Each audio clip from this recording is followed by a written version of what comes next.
Hello, everyone, and welcome to a summer edition of Political Power Ranker. I'm Chris Berg, Political Director for the Nexstar Media Group's affiliates across the country. And joining me each week is the man who's got the answers, America's pollster, Spencer Kimball from Emerson College Polling out in Boston. Good afternoon, morning, depending what time zone you're in, people watching this. Hello, good to see you, Spence. Chris, great to be with you again. And my question to you, normally I have the answers, but where are you today?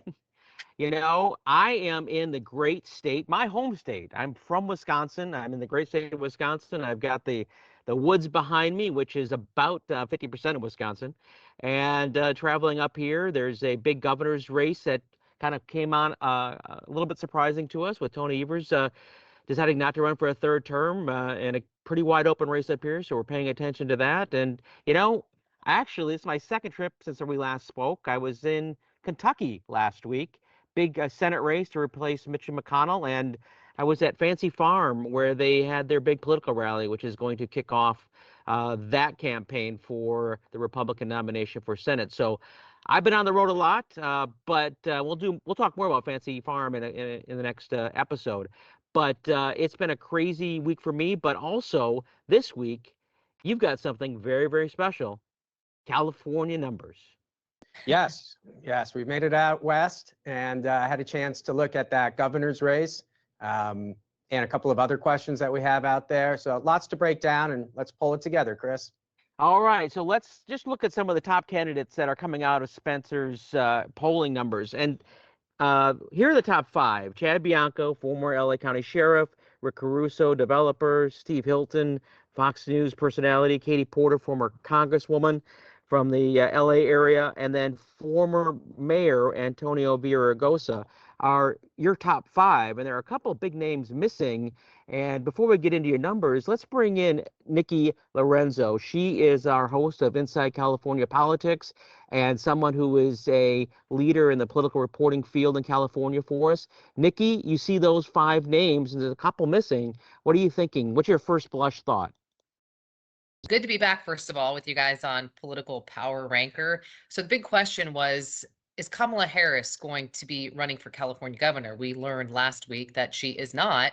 So Katie Porter thrusted into that top spot, I believe, at 8%. The last time we did some polling here in California, Steve Hilton was not in the race. So he has that number 2 spot. And what I found interesting is you have 2 Republicans. You have Steve Hilton and then Chad Bianco. Then you also have the former Los Angeles Mayor Antonio Villaraigosa, and then Rick Caruso, the billionaire developer who ran for mayor against LA Mayor Karen Bass, spent a ton of money in that race, only to lose to her by 10 points. His name has been back in the headlines ever since the LA fires because he's been really critical of her, and he's been toying with what he's going to run for. Is it going to be, you know, a run for mayor again? Karen Bass, and we're going to talk about her a bit later. She sort of have seen a bit of a resurgence in her image in LA after the fires because she was pretty embattled after that. What is he going to do? But guys, let's be honest. We have some, you know, decent names. A former cabinet secretary, Javier Becerra, not even breaking into the top 5, but undecided still there. It's still early. But Katie Porter is really seeing herself as the front runner as we stand right now, but still a long time to go before the primary in June. And we'll talk more about Katie Porter here in a moment, but let's go to Spencer. And Spencer, let's break down your numbers. Let's show everybody what you found in a graphic that's pretty easy to understand. Spence? Yeah, so if we actually go all the way to the right, you'll see the undecided number has really dropped. So it's dropped about 16 points. And where has that gone? And we have a couple of new candidates in the field, and that's where it seems to have bounced to. Obviously, Katie Porter picks up some of that vote. Remember, last time we had Vice President Harris, former Vice President Harris in the race. She has now officially dropped out. And so we see the field kind of coalescing. You got Harris there, you got Hilton there. The 2 Republicans, as we talked about, are, you know, playing in there. But generally speaking, the Democrats still have a major edge. When you look at these numbers, you add up all the Democrats, all the Republicans, it's roughly a 60-40 race. So the Republicans have some work to do, But the Democrats are kind of wide open. Right now, Porter does have that lead, but at 18%, that's really a wide open field. So we'll see if somebody else can knock her out. Remember, the top two end up in the runoff. Right. And Nikki, let's talk just briefly about who's not on in our top five. Your Lieutenant Governor and Javier Becerra. Is that a surprise to you? So the lieutenant governor, Eleni Kounalakis, she's got a lot of money. That's the big draw for her, and she was first to get in the race. So just to give people a little bit of context here, she shares the same consultants that Governor Newsome has as well, and that was his play when he ran for governor, was get in early. He was the lieutenant governor at the time as well, and get out there. Obviously, he had some name ID, former mayor of San Francisco. He'd been in politics for a long time. She was an ambassador during the Obama administration, then became lieutenant governor. And the position of lieutenant governor in California is very different than it is in a state like Texas. They don't wield a ton of power. But she's been running for a while now, and I had one of the first interviews with her, and this was, I want to say, a year ago, and I said, why are you announcing so early? And she says, it's a big state, and I want to get out there, and I want to introduce myself to the people of California that might not know me. But it's also important to remember too, she was very, very close with the former Vice President Kamala Harris. So after the election, and all of the conversations that were being had, is Kamala Harris going to run for governor? The lieutenant governor had said, if she runs, I'm going to step aside here. She was one of those Democrats that said she was going to clear the field. And then after it was announced last week that Harris wasn't running, she said, I'm in this for the long haul. And she got, I want to say, a bit of an endorsement last week too. It's going to be interesting to see how Nancy Pelosi, now that she's not speaker, the effect that she's going to have in this field, because as you may recall, she had a lot of influence in the Senate race where Katie Porter ran, and when she endorsed Adam Schiff, and also former Senator Barbara Boxer endorsed Adam Schiff, it was sort of game over for Katie Porter. And last week, Nancy Pelosi was on CNN with Jake Tapper, and she was asked about the governor's race and mentioned Eleni's name. So it'll be interesting to see how hard she comes out for the lieutenant governor, and if Gavin Newsom is going to weigh in at some point. He's been asked, and he said he's going to follow his predecessors and be quiet right now. And Javier Becerra seems to have a little bit of connection to the former Biden White House. He's got Ron Klain coming out to do a fundraiser for him. A little bit. He's a former cabinet secretary. So Ron Klain's coming out to do a fundraiser for him. But why, from your perspective, is he not registering in our poll like the others? It's interesting. He was, before he became HHS secretary, he was the Attorney General of California during the Trump administration. So you would think that an Attorney General, if you see ours right now, who's sued the president, I believe, 38 times.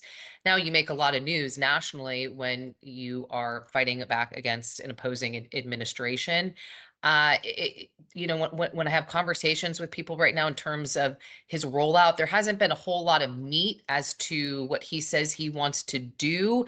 All of their campaign videos are kind of similar. California is unaffordable. He talked about the dream that his parents had when they came to California, and that dream is not there. So what these candidates need to do right now is sort of differentiate themselves.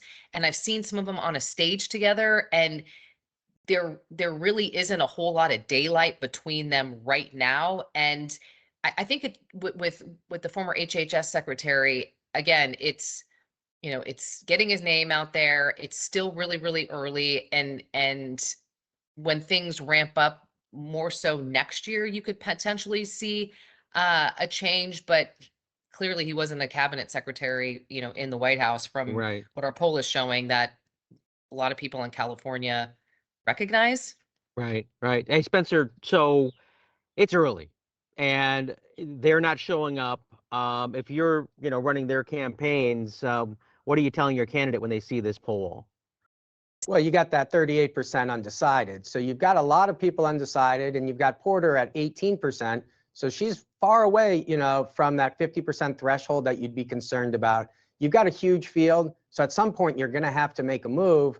My question is, can Porter go from box to wire? It's a really tough thing to do because everyone's going to be attacking you to try to bring you down. So it's, maybe an inevitable position for her because of what she's done in the past, but it might not be the best because of where she's going to stand when everybody else is talking. They're going to have to talk about her and how they're going to beat her if they expect to be the nominee or to get to that runoff election in California. So time will tell. We've got the fall, and then really after the elections come January, this will really heat up. And Katie Porter is an interesting front runner, Nikki. Just real quickly, she did not make a lot of friends by announcing early when Dianne Feinstein was still running or still in office, her Senate bid to challenge her. She's got some work to do to mend some fences, it seems.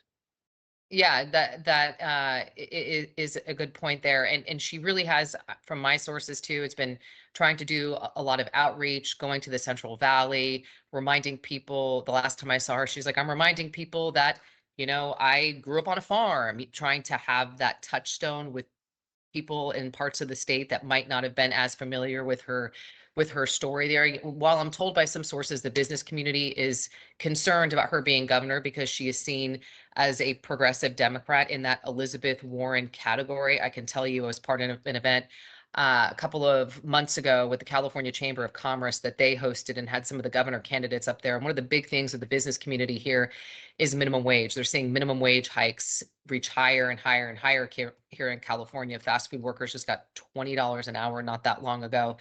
And she was asked, all of the candidates were asked, would you be in favor of a minimum wage? And almost all of them said yes.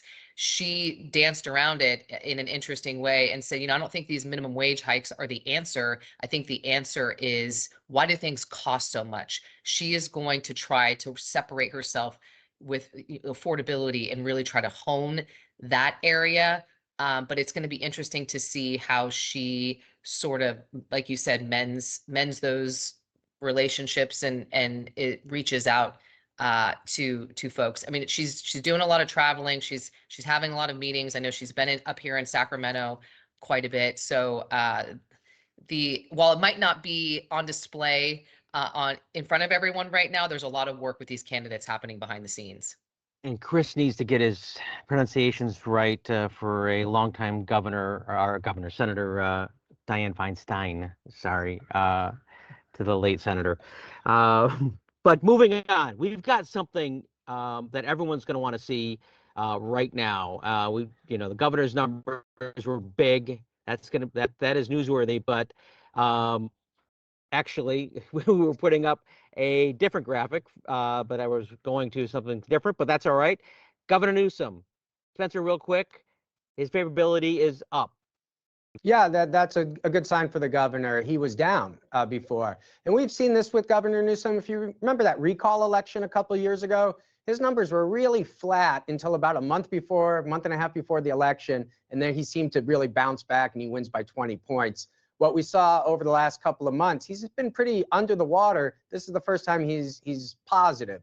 So it seems perhaps his fight with the Trump administration over redistricting might be giving him a little bounce here in California. Got it. You know what? We are running a little bit long in this segment. We are going to take a quick break here at Political Power Ranker. And I was teasing you just a moment ago. We've got redistricting numbers from Spencer on what the support looks like to see the congressional districts redrawn in California. Big issue that's going on right now. The governor is wrestling with how to get it done. We've got what the people are thinking coming up right after this break on Political Power Ranker. See you back in just 1 minute.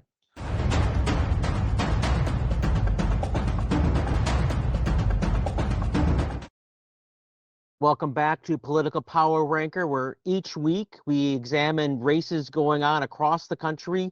It's a show about movers and shakers and the rule makers for your federal and state office holders. And this week we're looking at California with Spencer Kimball, the Emerson College Polling Director, and Nikki Lorenzo, the host and political anchor for Inside California Politics. Well, we just talked about the governor's race and how that's shaking out at first blush. It's really early and a lot of undecided. But the big issue at hand that's going to happen sooner rather than later is the potential of redistricting in California. Spencer, here are your numbers. What are they telling you? That voters are very confused about the redistricting. It's a very controversial issue, and they haven't lined up in either of the camps. So the support for it, there's slight support for it, there's slight opposition, and then a plurality is undecided on the issue. And so they might have about 3 months to have to make up their mind on a really important topic that is generally done every 10 years. But in this day and age, we've kind of changed the rules, and we'll see if redistricting becomes an issue in the midterms. Nikki, hot button issue, puts Newsome squarely in the spotlight for national politics where he wants to be. So tell us what it's like on the ground there. What's the discussion about?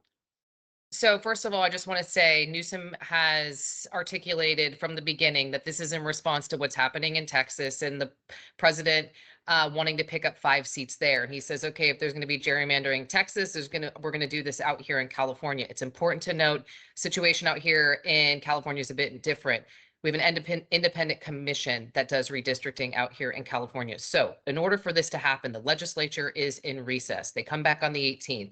They would have to vote on this, get a 2/3 majority. Then all of the county elections offices would have to get ballots and voter guides to voters in a certain time frame. So that puts all of this needing to happen by the end of September for a special election to happen on the first Tuesday in November. That's what the governor has been calling for. So this is we're in crunch time here. Then the campaign would start. But what's interesting here is the reason we have this independent commission in California is because of a former governor, and you might recognize his name, the last Republican, Governor Arnold Schwarzenegger. He was very opposed to gerrymandering and got this independent commission in place here in California through a ballot measure and worked on this with the guy he beat in the recall, Governor Gray Davis. So this was a bipartisan effort here.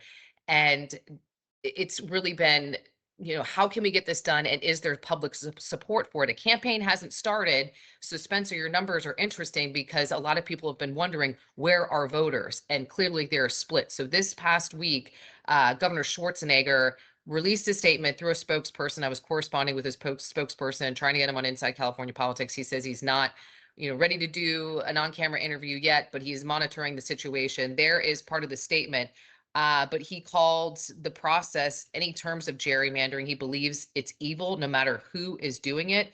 Talked about his 20-year history of battling this. He says after his success with independent redistricting in California, he campaigned across the country for reform after his term ended. He will continue to be on the side of people and not politicians from either party on this issue. So do we have not only a battle between Governor Newsom on the national stage and the state of Texas and the Trump administration, but if former Governor Arnold Schwarzenegger enters the chat and decides to fight Governor Newsom on something like this, there's been some reporting that billionaire Charlie Munger Jr., a GOP donor who has been staunchly against gerrymandering, could potentially come out and throw some money behind a campaign that could oppose this. So a lot of moving parts here in California, and this could be a huge test for Governor Newsom if this were to happen. Spencer, break down the numbers for us. Who is sitting in the support, oppose, and undecided categories? Where is there who if you're trying to get this ballot measure passed, who do they have to convince to move over to support?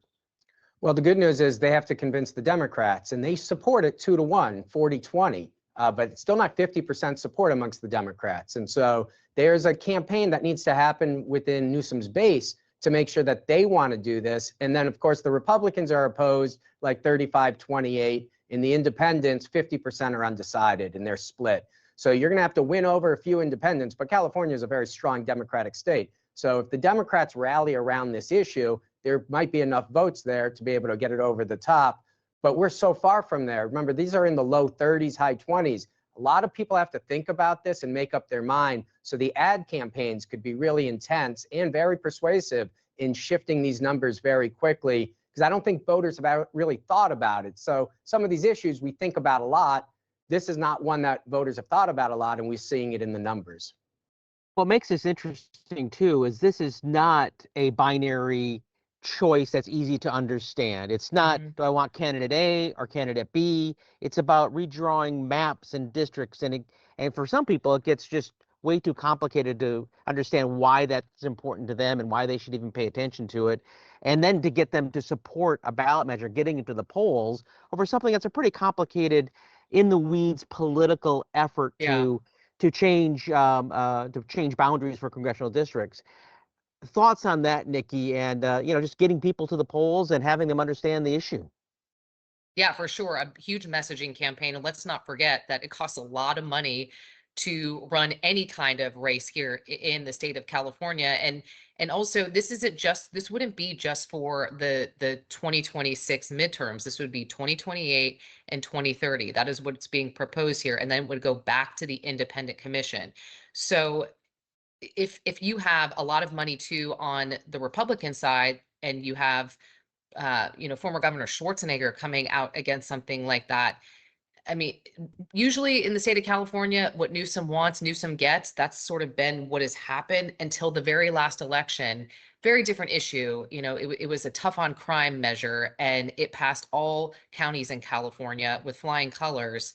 And the governor hated it. It was one of the first times in California when he said no to something, and the voters were like, "Oh, we don't really care what you have to say. We're voting in favor of this right now."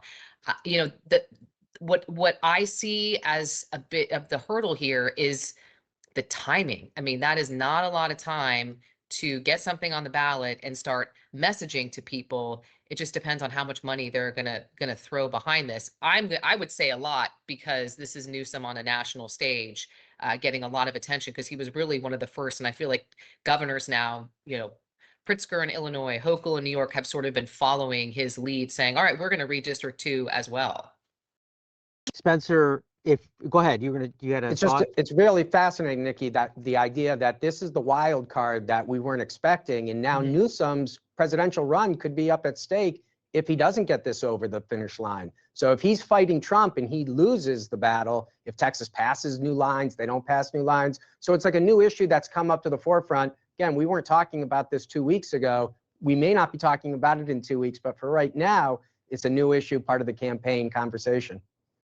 And also, go ahead. So just politically too, this, depending on how this goes, if Newsome, if Texas decides, okay, we're not going to redraw the maps and we're not going to do this, Newsome can use that as a political win. He can say, look, I came out and said, we're going to fight as well. And Texas backed off. If they move forward and we do redistricting here in the state of California and Republicans lose seats, just to give people a little bit of a snapshot of how the landscape is here in California, 52 House seats here, 43 are held by Democrats. So again, nine Republicans here, with seats potentially on the line. Newsome could say, yeah, they backed off and it's a win-win. Now we don't have to redistrict here in the state of California. But he said, this isn't anything that's going to be happening in a back room. I want the voters to approve this. I want them to know, I want this to be completely transparent. But there's been an argument here. It's like, okay, is this really transparent if these lines are going to be drawn by Democrats and, in decisions made in the supermajority legislature? Living and working in Texas and having a relationship with Governor Abbott and his team, they're like a dog with a bone. If they go out to accomplish something, they don't back down. So this is on the list as a special session, okay. And it would be unusual for the state of Texas and Governor Abbott to back away from an issue he chose to attack and to win on. Anyway, Spencer, any final thoughts on redistricting before we move on to our last segment? Just the thought on Governor Abbott. There was the immigrants and the busing out of Texas, and that really was a big campaign issue. So interesting to see him back in the mix on the conversation. He's a governor of a big state can wield a lot of power and clout for sure. All right, we've wrapped up a couple big segments, lots of news made. Nikki, thank you there, and Spencer for sure, showing us these numbers. Coming up though, we've got who's up and who's down this past political week and in these numbers, and we'll be right back with that on Political Power Ranker.